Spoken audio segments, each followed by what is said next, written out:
ইসলামের যে fiscal policy সেখানে শুধু আপনার রাষ্ট্র উন্নত হলো কতটুকু সেটা দেখে না, বরং এটাও দেখে যে ব্যক্তির জীবনটা আসলে কতটুকু উন্নত হলো। বাজেট বলতে আসলে কি বোঝায়? ব্যয় এবং আয়ের হিসাব। আমি একটু উল্টো করে বললাম, ব্যয় এবং আয়। এই যে এখন বাজেট নিয়ে একটা জি হট্টগোল হচ্ছে, চারদিকে আলোচনা হচ্ছে, এবং যারা কখনো বাজেটের সাথে পরিচিত ছিল না জি। তারাও এখন বাজেট নিয়ে কথা বলছে।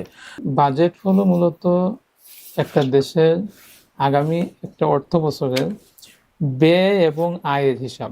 আমি একটু উল্টো করে বললাম, ব্যয় এবং আয়। আমরা সাধারণত শুনি যে আয় এবং ব্যয়, উল্টো এই জন্য যে একজন ব্যক্তির ক্ষেত্রে, পরিবারের যিনি আপনার অভিভাবক, তার ক্ষেত্রে হলো যে আগে আয় তারপর ব্যয়। কিন্তু রাষ্ট্রীয় কাঠামোতে যখন আমরা বাজেট নিয়ে কথা বলি সেখানে আগে হলো ব্যয় তারপর হলো আয়। তো অক্সফোর্ড ডিকশনারিতে আমরা এই সংজ্ঞাটা পাই যে বাজেট হলো মূলত an official statement by the government of a country's from of a country's income from tax etc and how it will be spent। অর্থাৎ একটা দেশের আপনার আয় এবং ব্যয় কিভাবে আপনার হবে এই বিষয়ে আপনার একটা বক্তব্যের নাম হলো বাজেট। তো বাজেটটাকে যদি আমি আরেকটু ব্যাকডাউন করি, এটা হলো আপনার অর্থনীতির ভাষায়, অর্থনীতি বলতে হলো ম্যাক্রো ইকোনমিক্সের ভাষায় এটাকে বলে আপনার ফিসক্যাল পলিসি বা রাজস্ব নীতি। তো ফিসক্যাল পলিসির সাথে আপনার ইসলামের যে ম্যাক্রো ইকোনমিক্স, দুটোর মধ্যে আপনার মৌলিকভাবে কোনো পার্থক্য নেই। ইসলামের ম্যাক্রো ইকোনমিক্স আপনার ফিসক্যাল পলিসির কথা বলে, বাট তিনটা ক্ষেত্রে পার্থক্য তৈরি হয়।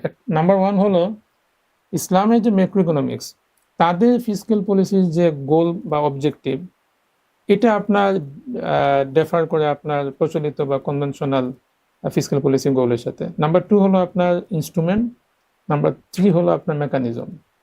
তিনটা বিস্তারিত বলার সুযোগ কম, আমি শুধু একটা উদাহরণ দিই।